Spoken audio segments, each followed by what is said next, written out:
Did Nate Oats take a shot at Janai Broom? We get a little bit of insight into actual Janai Broom's injury, and I don't think we're talking enough about Devin Carter. In the world full of podcasts, he's the undisputed heavyweight champion of hot takes, an Auburn sports homer, master of the boog, and message board legend.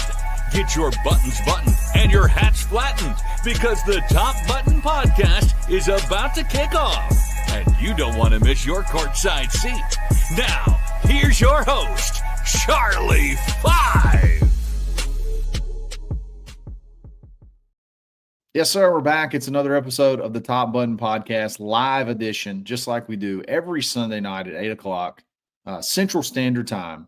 It's Kyle Rush, a.k.a. Charlie Five, and we're ready to kick this thing off. I got my man, Daryl Dapprich. Zach's going to join us, hopefully, in just a little bit. Got a lot of stuff to talk about. I personally think Nate Oats lobbed a little shot at Janai Broom. We're going to break that down, see what everybody else says. We find out a little bit about Janai Broom's injury, and we'll dive into that. And then I don't think we're talking enough about Devin Carter. This thing with Devin Carter, this is the huge commitment. His ranking is incredible, and it's a really big kickstart to this 2026 class. We're going to dive into that in just a second. But before we get started, you guys, if you want to it's fun to hang out with us on Sunday nights. But if you want to hang out with us every day, you need to go to thebarnauburn.com. $25 off for 2025. You can get an annual membership for only $75. So go to thebarnauburn.com. That's where you'll catch Dap with his Dap recaps for the Dap recap after just about every single game, and then just randomly when some stuff comes to his head, he's dropping knowledge in there. Zach's got a lot of team knowledge, and then I try to not screw things up too bad with the recruiting stuff. So we have a lot of fun. Just check us out, thebarnauburn.com. Dap. Okay, I see people already asking, what did he say? Nate Oats had a little bit of he had a comment after the game, their game against, I guess they played Texas A&M. Cliff O'Murray, I don't know how to say his name. I think that was close enough.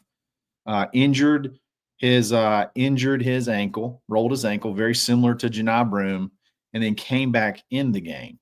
Okay, and then obviously Alabama wins, and afterwards, I think during the press conference, he's asked about that particular event, and this was what he said. He said, "I'll say a lot about Cliff, man. A lot of guys would have sat that one out after hurting their ankle, but he wanted to be out there and play with his guys." I kind of feel like Dap. I kind of feel like maybe he was taking a little shot because obviously they played several hours after Auburn. And so obviously he would have known that happened, I would imagine. So I don't know. I kind of feel like it was a shot. What's your take on it? So first of all, to set the stage, there were some people defending that right away, saying no way, in the heat of Nate Oats worrying about his game and all that, and him focusing.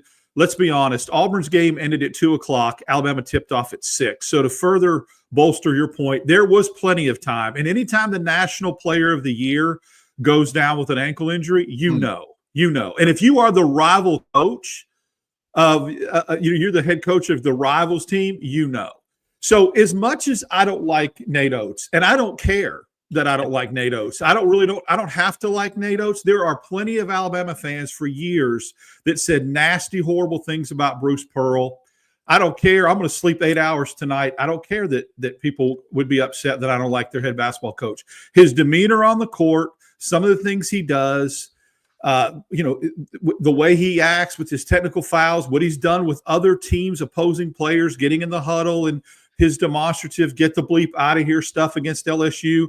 And he has said things in the past that has been subtle shots at Auburn. I don't like his demeanor. I don't like him. I don't have to. I think he's done enough. In this case, though, in this scenario, as much as I would like to say because of his track record, I don't believe it was. I believe he solely was focusing on Cliff O'Murray and his injury in the vacuum of that game, and here's why. Number one, as much as we feel like Nate Oats has done some crappy things, has no filter, and people have a strong opinion about his character, I don't see him taking a shot at a kid that gets hurt. I think that goes way beyond the D-baggery that could be for him. Okay, I don't think that he would even stoop to that level. Second of all, there's Zach.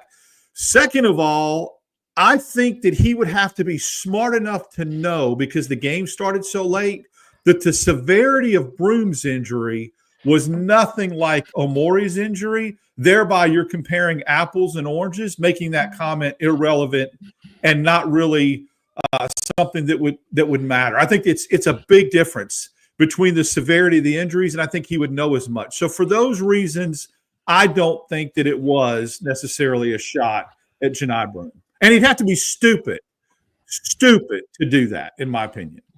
Zach, are we talking about Nate Oats? Nate Oats. We're talking about the comments. Do you have the quote handy? Can you read it again? Yeah, I'll read it one more time. I'll say a lot about Cliff, man. A lot of guys would have sat that one out after hurting their ankle. He wanted to be out there and play with his guys. A lot of guys would have sat that one out, but Cliff didn't. Yeah.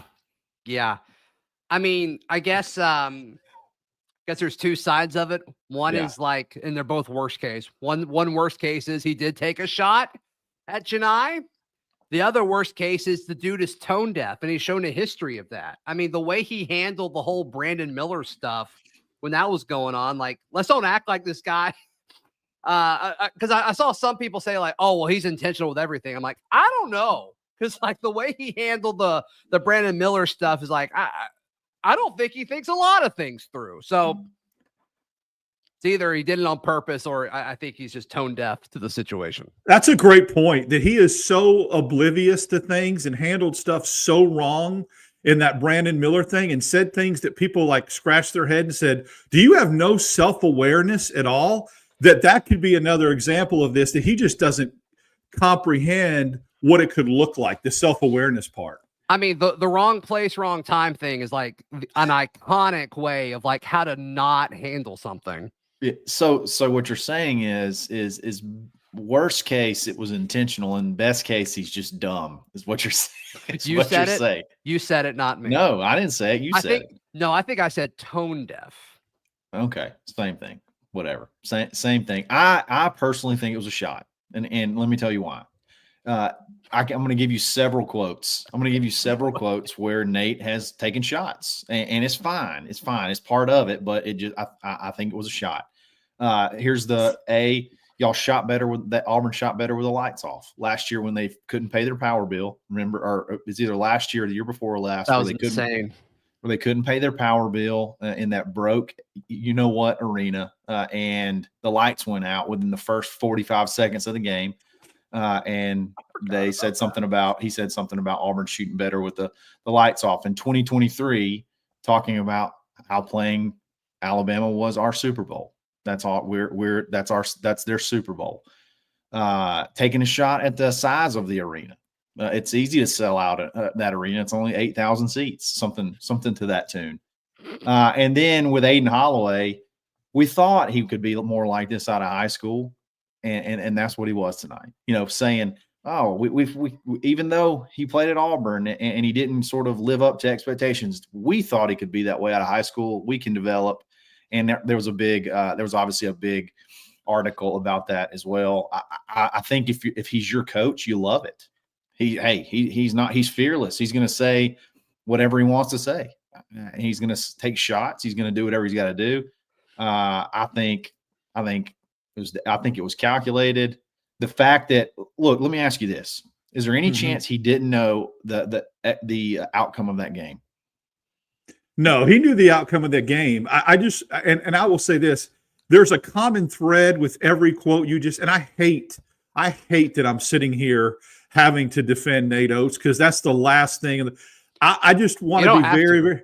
Well, I'm trying to be. Nobody's making you defend Nate Oats. This is your decision. I want there to be transparency in why I'm saying this. I think every quote that you had was a common denominator or a common thread where he's taking a shot at the Auburn program. If he decided to cross that threshold and take a shot at an individual kid that got hurt, then he absolutely crossed the line there and needs to pay a price for it. See, I think there's a difference between taking a shot at a program or even another person's head coach as opposed to taking a shot at a student athlete and making it personal. I think there's a difference there. Zach, anything to add to that? No. I'm with you. I mean, what should the punishment be, Dap? Oh, well, if it is. You'll never be able to prove it. I mean, you'll never be able to prove that he was taking a personal shot at Broome. But if he did take a personal shot at Broome, then there needs to be a conversation between Bruce Pearl and Nate Oats that's less than comfortable and less than friendly. I don't think they have very friendly conversations. I don't either. But I think that's like each other too much. And I think that's something where the league office could step in and say, look, that's a little bit over the line. I think there's ways to get around that to where you make sure that you get somebody's attention for saying something like that. What a great opportunity for Chaney, though. I'm so pumped for Chaney. I'm so stoked for him. I hate that this is like the opportunity, like why he's getting the opportunity, but I can't wait to see what he's able to do in like a larger role. And we'll shift gears to that. So we'll get out of talking about Nate Oats and talk about life without Janai for maybe an extended period of time. It did come out today that he does not have to have surgery. There was no break. There was no tear. And he was in an air cast, which somebody made a really good point was if you're in an air cast, that means you should be able to walk on it a little bit. So I think that's a good sign. Zach, you got your hand raised. Yeah. I'd like to ask you all a question if you don't mind. Yeah. Ask it. Is that okay? Live chat. I want you to answer this too. We all make the jokes of like Janai Broom, you can have Janai Broom, you can have my ankle, right? We all make that jokes. Let's assume you could give up use of your ankle for a certain amount of time for Janai's ankle to be back and ready to go. What length of time would you go up to say, okay, Janai Broom, your ankle's not hurt anymore, but I have to sacrifice my ankle for 6 months? What's that length of time? Is it is it like on crutches ankle? On crutches, you can't put weight on it. I mean, however long he needs. I would sacrifice my ankle. A year? Would you sacrifice an ankle for a year? No. I mean, we're talking about a basketball season. It's going to be cold, so I can't play golf anyway. I'm not going to play golf that much anyway until after March Madness. So I would say I would give up my ankle through basketball season if I had to. I think I would too. Yeah, I would too. Okay, I would want one of those scooters. I would get let's ask that. What is your preferred method of transportation? Wheelchair, crutches? What do you do? I would borrow TJ Finley's scooter. No, look, here's the thing. Here's the deal with me. I could go longer than you guys because of my age. People wouldn't even look twice. They'd go, look at that old dude on crutches, and it wouldn't even faze them. It would be just a natural habitat. So I could go a little longer than the basketball season. I'd be willing to wear that because it wouldn't be such a shock for people to see me on crutches. So selfless of you. Thank you for your service, Dap. It's 2025. I told you it's a kinder, gentler Dap. Zach, what's your method of transportation with a broken ankle? I've done crutches before. Not fun. It was fine. 6 months would be a lot. I knew I had like a short ending. Like I knew it was like a 2-week thing. So, do any of you guys have a house with stairs? Yes. You've literally been to my house. You've literally been to my house. I was trying to throw that out as a kind of a rhetorical question, but thanks for ruining the act, Zach. But anyway, thanks. So yes, Daryl. Yes. Okay. What I would like to see is that little mobile chair that goes up the chair rail that goes. Yes. That would be sweet. Those things are like $40,000. They're very expensive. Why are they so expensive? Well, I mean, think about it. Because it's a motorized elevator, like in your house. Exactly. It's like having an elevator in your house. Yeah. Hey, speaking of stairs, this is just completely off the rails right now. I fell down my stairs yesterday. How far? How many stairs are we talking? Good 8 to 10 stairs. Wow. Did you slip and slide? Well, I was going, I know this is going to sound terrible. I was taking boxes down and I was by myself and I had this really long box. So I was like dragging it down the stairs backwards and I slipped and I fell forward and hit and rolled the rest of the way. It feels like I got hit by a car. I feel like I've been in a car. Oh, you're going to be sore, man. Did your wife see you fall? Oh yeah, it was terrible. It was very dramatic. Kids were crying. I saw you at church this morning. I thought you were limping a little bit, but I didn't want to say anything. Yeah, left I side. thought it was just your swag, but left side was a little bit sore. I laid there for a little bit just to because I was afraid to move. But yeah, stairs are dangerous. I have 2 kids, and they were young children when we moved into this house. I'm the only person that's ever fell down the stairs. Me. My oldest has fallen down the stairs for sure. I fell down from the attic stairs. I slipped off the top attic stair and fell backwards into the hall at about 6 feet and fell on my back and thought I died. And all my wife did was laugh. My daughter had to help me because my wife was laughing so hard. And I thought I was in an automobile accident.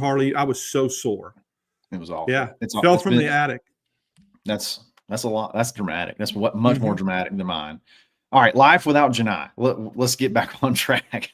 Yeah, life sure. without Janai. We're probably. I mean, I think best case scenario would be like 5 or 6 games. I would not expect him to be playing at least until February, which is 4 games from now. So, what does life without Janai look like? Unfortunately, you're about to reel off 5 quad 1 games in a row. You're about to play 5 in a row. What does that look like? Well, I mean, like we just mentioned, I think it's a better opportunity for Chaney. Like, let's see what Chaney looks like in a larger role. I think that's certainly going to be part of it. I'm worried about Dylan, like not fouling people. Like Dylan's going to have to change his approach. You can do that when you're playing, the amount of minutes he's been playing, but when you're going to play more, presumably, like he has to change how he's playing.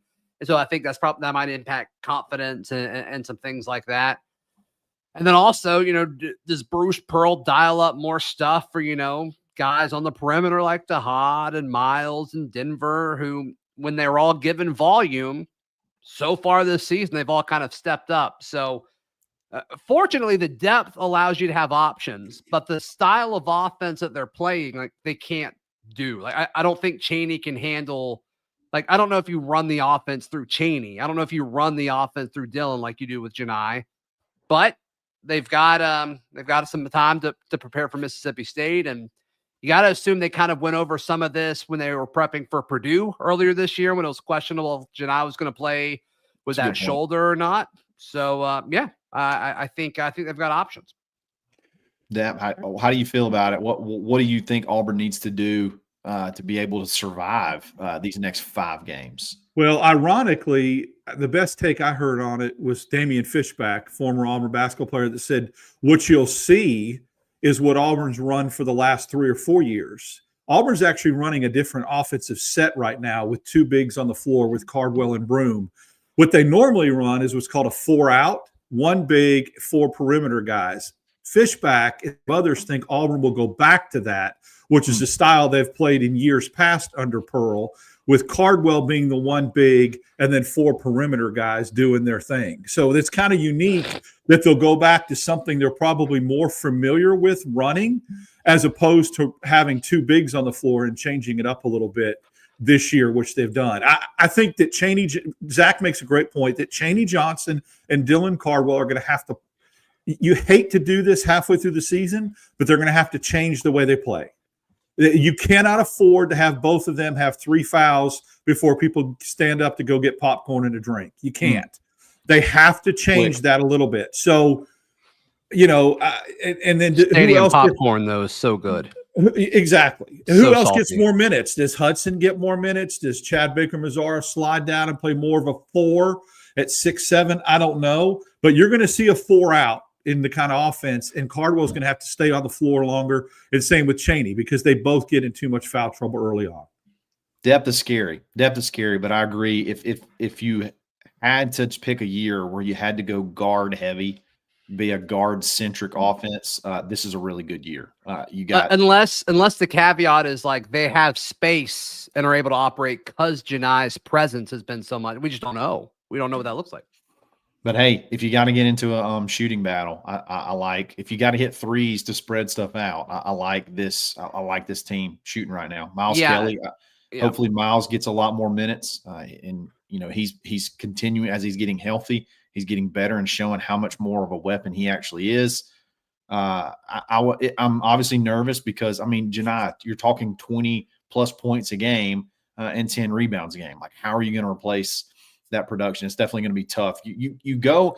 I feel like you go feeling like you could probably go 4-1 at best over this streak over these next 5 games.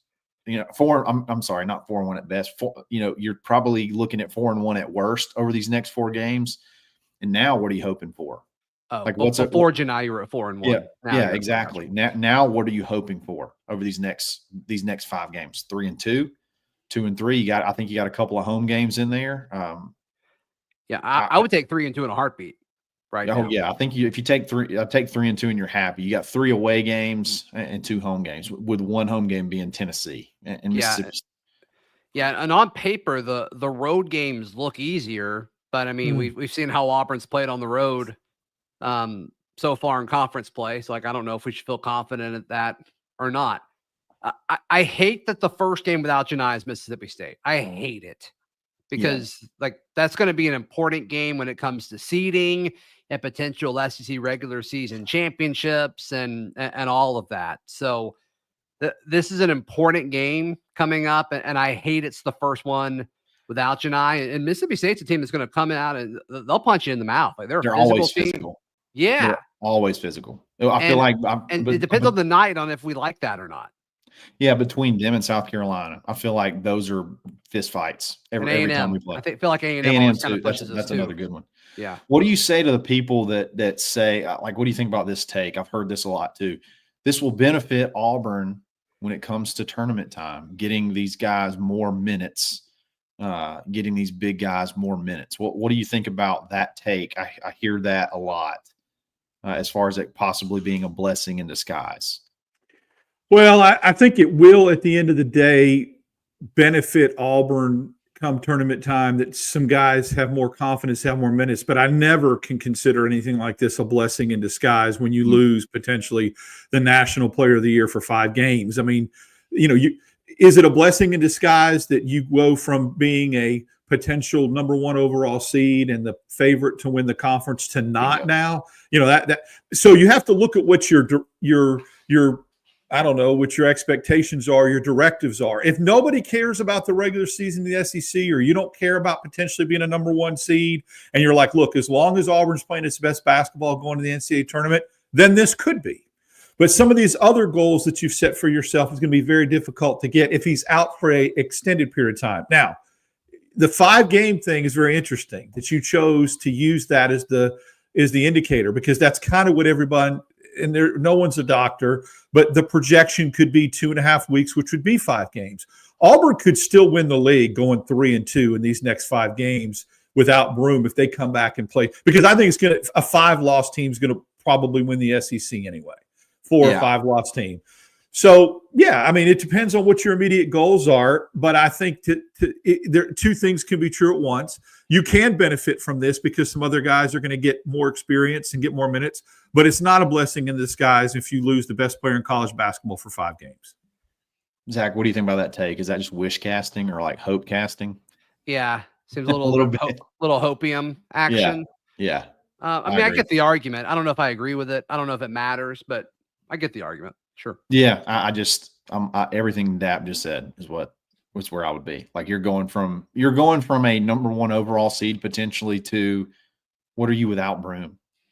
4 or 5 maybe at best. I think you might be a little 4 or 5-ish seed. Well, I've seen some metrics from other analytics that said that without Broome, Auburn's still a top 10 basketball team, which is very much a compliment for the depth. So let's just say, how do you know that though? Like, well, how do you? I get it. How do you know a lot of things? It's all speculative. But I'm just saying, let's say Auburn, for the sake of argument, all 3 of us could agree without Broome that Auburn's still a top 15 basketball team in the country. Is that pie in the sky? Is that unrealistic to say? I don't know. Okay. Yeah, so even if they're a top 20 team, I think the lowest you get is a 4 seed in that scenario. But who knows? I think by the time Broome gets, first of all, we're not talking about Broome coming back potentially in March. I think worst case scenario is February. You'd still have a whole month and a week to finish out the regular season to do some damage. Yeah, I agree. What do y'all think about the AP poll tomorrow before we switch to Devin Carter? AP poll, do you think we get jumped? I want Duke to hop us. What do you think? I got it ain't happening. You don't think it ain't happening. I look at the fact that Duke has to hop Iowa State too, which is a team that Auburn beat. If you look at the KenPom ratings, even as of tonight, Auburn has retained the number one position in KenPom. I think it's just a natural slotting of them saying, look, this may be temporary, but Auburn to this point has done what they needed to do. You can't future cast. You can't project if Auburn's going to lose a game without Broome. You rate them tomorrow based on what they've done to this point, and to this point they've deserved it. You can't look into the future and try to guess when you're rating. This isn't the playoff committee, I don't think. But like the playoff, right. If it was the playoff committee, then I could see that. But I'm with you. I think. I mean, just the voting and the pollsters are so inconsistent. I mean, what you're saying is what they should do. 100% agree with this. What they should do, but we'll see. Zach, there are 15 voters that don't even know Janai Broome's hurt. That's how out of touch they are. I'm serious. Honestly, some of these guys don't know ball so much. They just look at the scores, who lost in front of them, and that's how they vote. They pronounce his name Johnny. Some of these cats, they don't even know that he's hurt probably. So that's why I think for those cats out in the West that just look at it and go, oh, they won, they lost Auburn. That's why I don't think it's going to make that much of an impact. That's a great argument. 100%. I think so too. I think it's a great argument. You changed my mind. I think we're number one tomorrow. Or Tuesday, whenever it comes out, we'll see. Chat. What are we tomorrow in the AP poll? What's Auburn's ranking going to be tomorrow, or does Duke jump us? We'll see. I want to talk about somebody that I don't feel like we're not excited enough about, and that's the Auburn's newest commitment from Douglas County High School, Devin Carter, who is now the top-rated commit for Auburn's 2026 class. I don't know why, but for some reason, I don't feel like we're as excited as we should be over this guy. Yeah, I don't think mentally, this is me personally, and I think the fan base as well. I don't think we're mentally shifted from portal to the 2026 cycle yet. I don't think it's fully shifted yet. But you're right. Devin Carter is a dog. But this is a dude who will mess you up, who will run past you, and is just not an easy guy to guard. His hair is also awesome. It is. But I mean, we talked about this with Sam Turner. The context was different because we all felt like Sam Turner deserved to be ranked higher. But this is a dude who's playing against some of the best guys in all of high school football. That Atlanta area where there are DBs and, a bunch of other receivers. I mean, there's just so many talented guys that play high school football in that Atlanta area. And he's just running past all of them. He's torching all of these guys. Yeah, Devin Carter's stuff is very good, very explosive. I think that the point that you just made about when this happened, guys, if this commitment dropped in August of 2025, there would be so much more excitement and buzz, and people would just be like, this really slid under the radar on a day that Auburn's best basketball player rolls his ankle. It was just horrible, tragic timing for this kid. But I believe that, you and I were talking, Kyle, before we hit record, he's ranked higher than Perry Thompson. And then who's the other receiver? I'm drawing a blank that's already committed in 2026 as well. Darius Gray. Yeah, I like the bookends on this, and I like the trend that Auburn went heavy on wide receiver in 2023, did not in 2024, other than Turner and Derek Smith. Correct? Those two are the two they took. And then they're coming. Smith. Yes, and then Eric Smith. And I think that they're going to go back heavy in 2026 and probably get 4. This is a very good start of this receiving class. And this kid right now is the highest rated recruit in the 2026 class. So I feel bad for him because the timing of it, I think, is what's terrible. Why Auburn fans aren't more excited about it. Well, and Auburn fans love Malcolm Simmons, right? I mean, what Malcolm Simmons did in the offense as his role grew over the course of the season, was dynamic. This is his backup. When Malcolm Simmons goes to the NFL, this is the guy filling in for him. I mean, just explosive. You're going to find creative ways to get him the football just because he needs it. He's good enough. He's going to be good enough day one to get the football in his hands. You're watching. Go ahead. I'm sorry. You're watching Ohio State make their run through the national championship, and you see the receivers that they put out there, and how they throw the ball almost every play because they're so loaded with these guys that can just make plays, and you don't even have to throw it so far down the field. Devin Carter seems sort of like a do-it-all guy, and I think y'all nailed it, and I agree with this. I think possibly we're suffering from portal exhaustion.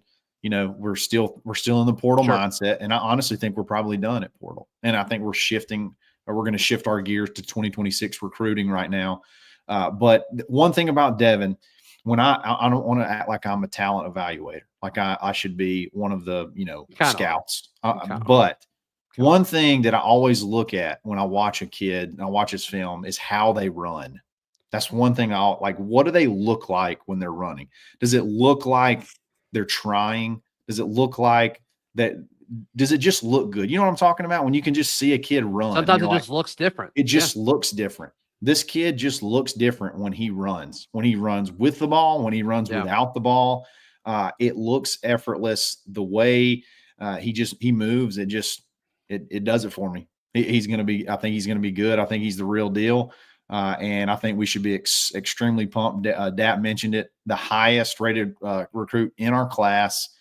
If you want to compare it to something, I mean, he's ranked higher than Perry Thompson was. So as excited as you were over getting Perry Thompson, you should be as equally excited over Devin Carter. Yeah. The difference though is like Perry represented something like flipping Bama and all that. A little deeper. But as far as purely talent, I think it's a great thing to point out. Somebody asked when he'll be a freshman. He'll be a freshman in the 2026. So if you're a class of whatever 2026, that is when you become a freshman. One thing, and I just kind of did a discussion on this elsewhere, but after this season, Horatio Fields is out of eligibility. Let's assume Eric Singleton has a good enough year to go pro.